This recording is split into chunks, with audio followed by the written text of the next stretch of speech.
السلام علیکم ورحمۃ اللہ۔ ناظرین کرام، میں ہوں سعید الرحمان قریشی اور آپ دیکھ رہے ہیں دلیل ڈیجیٹل۔ ناظرین، پاکستان کا آئین ایک زندہ دستاویز ہے جو وقت کے تقاضوں کے ساتھ خود کو ڈھالنے کی، بہتر بنانے کی بھرپور صلاحیت رکھتا ہے۔ جمہوری نظام میں آئین کو صحیفہ نہیں سمجھا جاتا بلکہ ایک متفقہ دستاویز مانا جاتا ہے جس میں قوم کی مشاورت سے تبدیلیاں لائی جا سکتی ہیں۔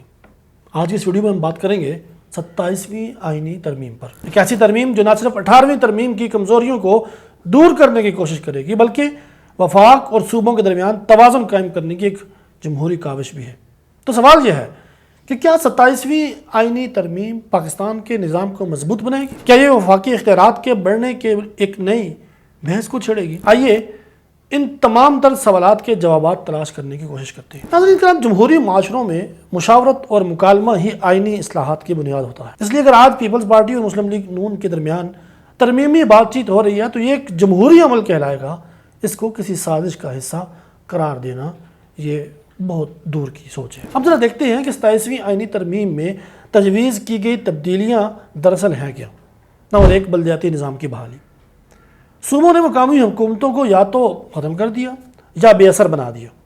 یہ ترمیم بلدیاتی اداروں کو آئینی تحفظ دے کر عوامی خدمت کے دروازے کھولنے کی ایک بھرپور کوشش ہے، اس لیے کہ عوام کا جب تک اپنے نمائندوں سے براہ راست ان سے لینا دینا نہیں ہوگا، ان سے سوال و جواب نہیں ہوگی، ان سے احتساب کا معاملہ نہیں ہوگا تو یہ نظام نہیں چل سکتا۔ 27ویں آئینی ترمیم میں جو دوسری اہم چیز جس کا مسودہ ابھی سامنے تو نہیں آیا لیکن جس کی تجویز بار بار سامنے لائی جا رہی ہے وہ ہے آئینی عدالت کا قیام۔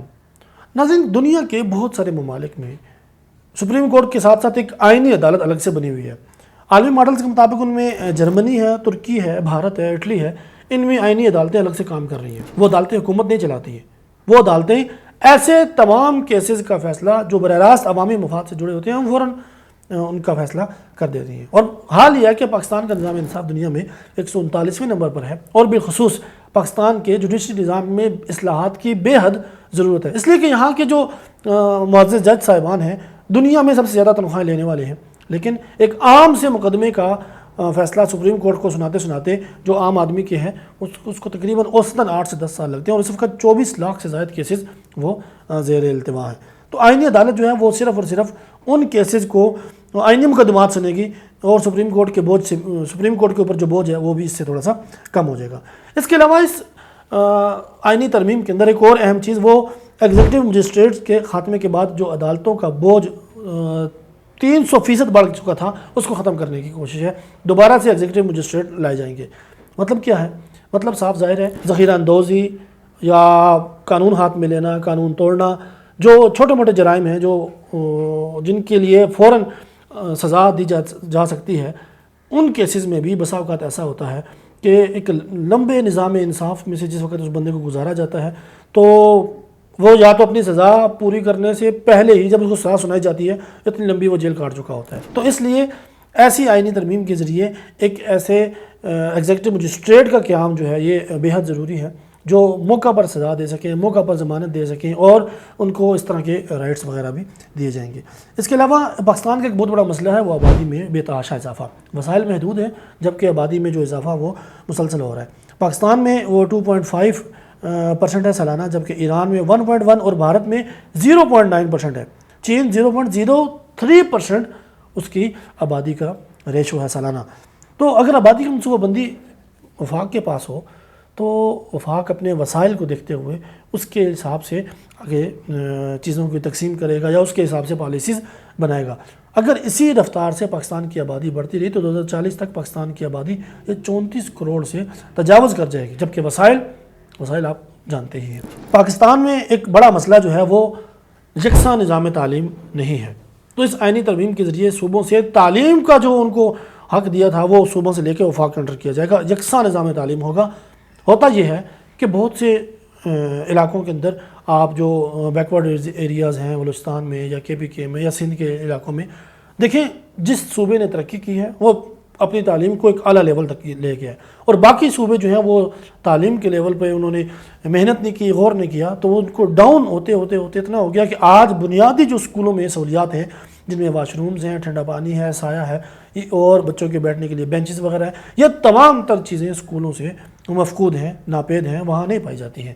KPK اسکولوں میں اور بلوچستان کے اسکولز میں، اسی طرح سندھ کے جو دور دراز کے دیہی علاقہ جات ہیں وہاں پہ بھی اساتذہ ایڈ ہاک پہ بھرتی کر لیے گئے اور ان کو عارضی بنیادوں پہ بھرتی کر کے نظام چلانے کی کوشش کی گئی تاکہ تنخواہیں جو پراپر ان کا حق بنتا تھا وہ نہ دی جا سکیں، اور اسی مد میں کرپشن کی جاتی ہے۔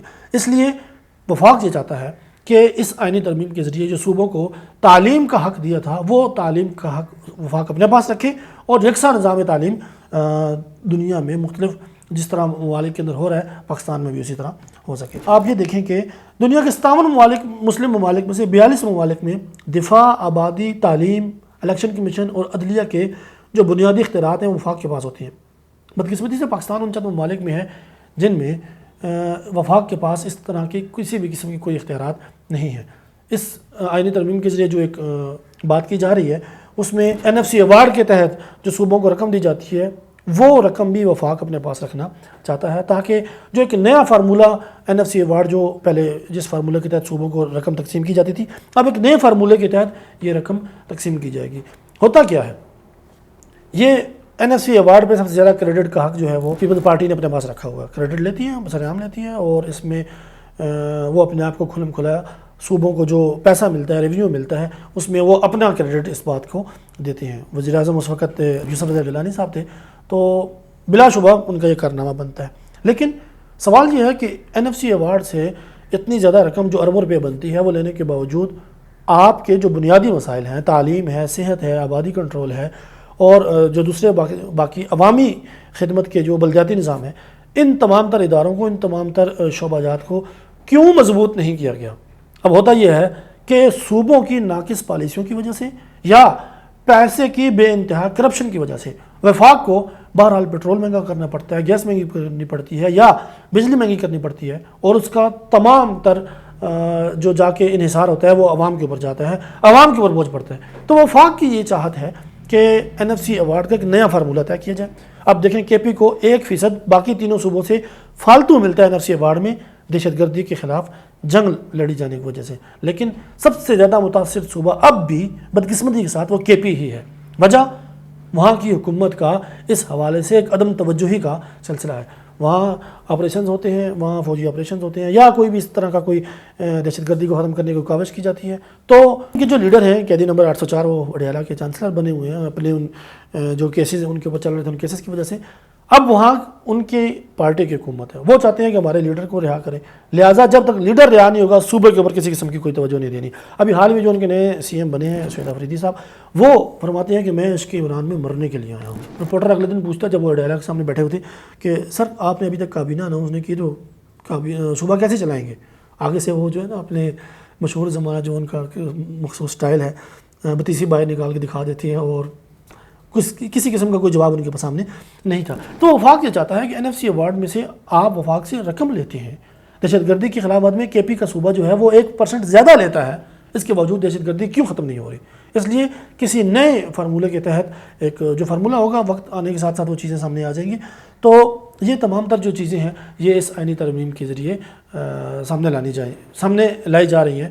میں سمجھتا ہوں کہ آئین کو اس طرح کا ایک صحیفہ قرار دے دینا اور یہ سمجھنا کہ اب جو 1973 میں چیزیں لکھ دی گئی تھیں اب قیامت کی صبح تک وہی چیزیں باقی رہیں گی، اس کے اندر کسی قسم کی تبدیلی نہیں ہو سکتی، یہ سوچ غلط ہے، یہ فکر غلط ہے، یہ خیالات غلط ہیں۔ اس لیے کہ آئین ایک زندہ دستاویز ہے جو عوام کی سہولت کے مطابق، عوام کی حالات کے مطابق، معاشرے کی روش کو سمجھتے ہوئے، معاشرے کی چال ڈھال کو سمجھتے ہوئے اپنے اندر مختلف قسم کی تبدیلیوں کو نہ صرف قبول کرتا ہے بلکہ وہ آئین خود اس چیز کا تقاضا بھی کرتا ہے کہ اب اس چیز کے اندر، اس قانون کے اندر، اس دستاویز کے اندر تبدیلی کی جائے۔